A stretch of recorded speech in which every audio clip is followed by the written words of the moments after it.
Live from our 7 Tasmania studios, your nightly news with Louise Hubar begins now. And Tasmania is being swept up in Matildas fever, with pubs, sports stores and restaurants backing the green and gold. 3 live sites will be set up for tomorrow's game, but the Premier has ruled out a public holiday if Australia wins the tournament. It's a surge in support not seen in a long time.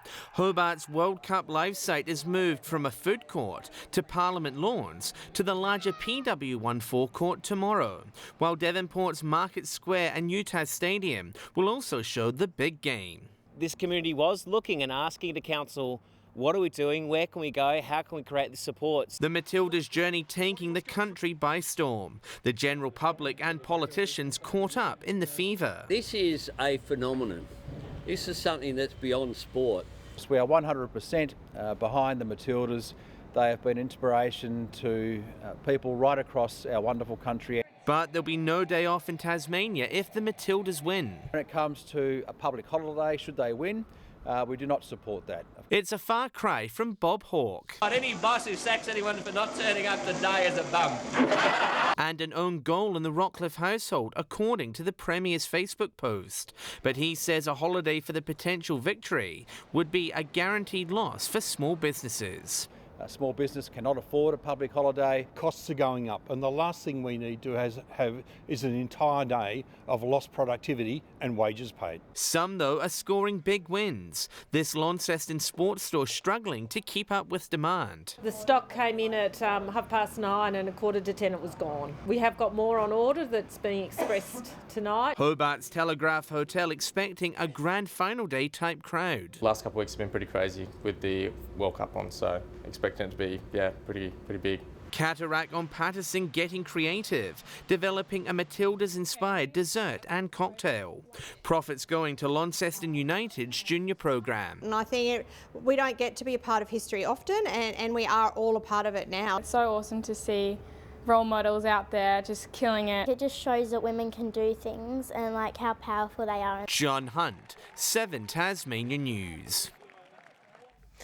A review into explosive allegations made against Tasmania's harness racing industry will miss an already extended deadline. The lead investigator demanding more time, but is promising an interim report at the end of this month.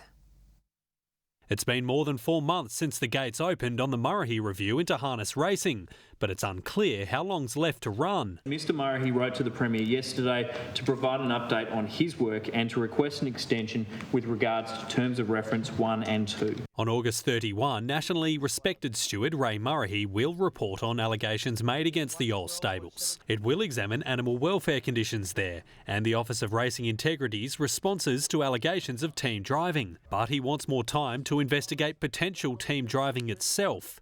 Ben Yole has strenuously denied all allegations made against him. This is crucial, vital work, and we will not rush the careful consideration that is needed here. This is the second extension requested, June 30, the original deadline. There's no new timeline. There's significant issues of integrity in racing, and what we see, instead of problems being fixed, we see this report being kicked down the road again and again and again. The Racing Minister faced further questions in Parliament this morning with a top thoroughbred trainer's business in liquidation. On Saturday morning, Mr Brunton wrote to his owners and reassured that it was business as usual. Minister, this is another example of how weak Ori is. If there are grounds to suspend or cancel a trainer's licence, the Director of Racing will look into that and deal with it appropriately. Director of Racing Justin Helmich said an appropriate proceeding had begun to determine the suitability of Mr Brunton's licence, with no decision made to date. Josh Duggan, 7 Tasmania News. A driver has been left in a critical condition after a vehicle crashed into a power pole on Richmond Road in Cambridge this morning. Traffic was stopped in both directions, with the wreckage towed away just before 11. It's understood there was only one person in the car, but investigations into what caused the crash are continuing. A former state Labor government MP has faced Launceston Magistrates Court charged with emotional abuse and intimidation of her former husband over a period of more than a decade. Catherine Hay has pleaded not guilty to the charge, her lawyer today raising allegations of domestic violence towards Ms Hay. The matter will return to court on October 17.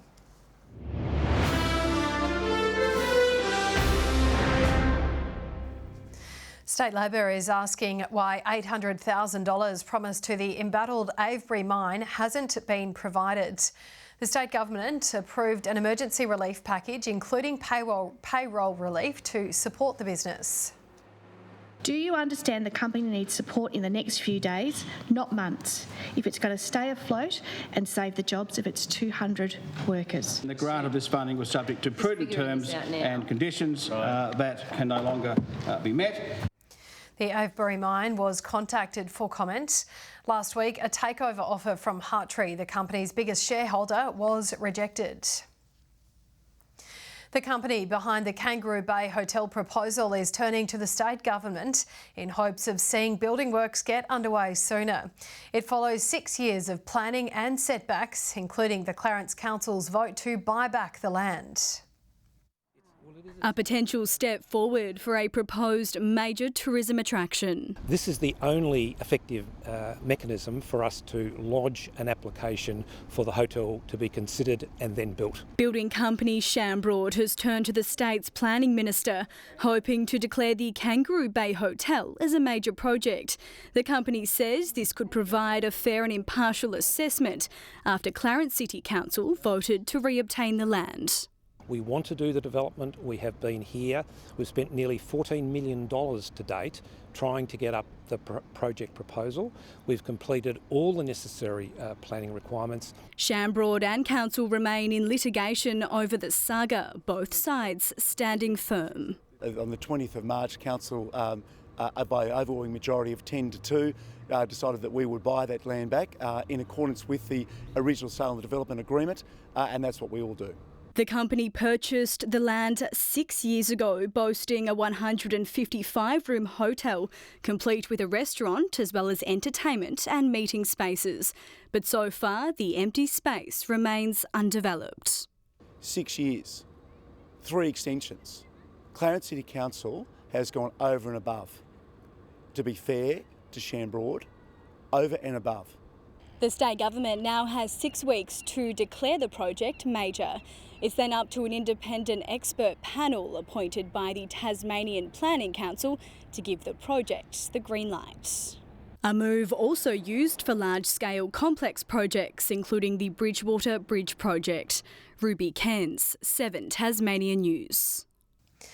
The cause, detection and treatment of prostate cancer will take centre stage at the UTAS College of Medicine tomorrow night as part of a free information seminar.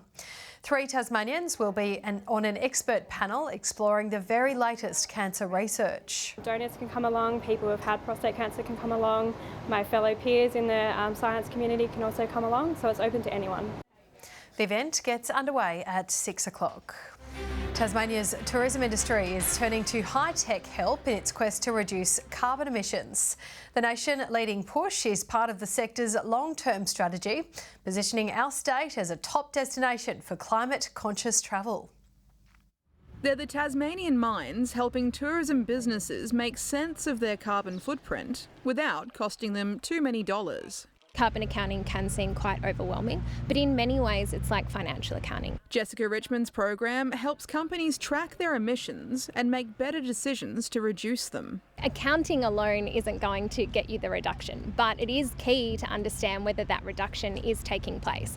The service is part of a new program looking to push Tasmania's tourism sector even further into the green. More than 300 businesses will be able to jump on board. We're really trying to gauge just how many businesses are interested, and we want the businesses to join us on this journey and really be committed to the cause. It's hoped the push towards a carbon neutral future in our visitor economy won't just be good for the environment, but will also bring in top tourist dollars. In fact, a survey recently said that 76% of travellers are looking for sustainable experiences when they travel. The program aims to make it easier for tourism operators to begin their own journey towards a clean, green future. It's something that is actually quite accessible and becomes pretty normal for businesses quite quickly once they get on with it. For Tassie, we have always felt that we're bold and ambitious and we're forging our own path, and in this regard we think we are very unique across the country. Annie Green, 7 Tasmania News.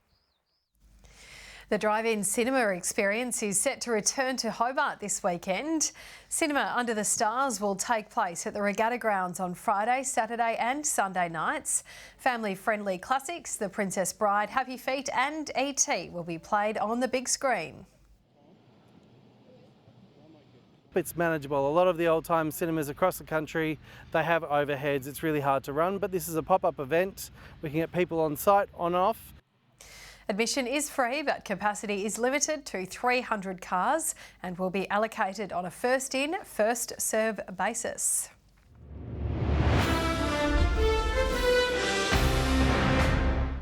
Derwent is growing in confidence it can push the Men's Premier League hockey title.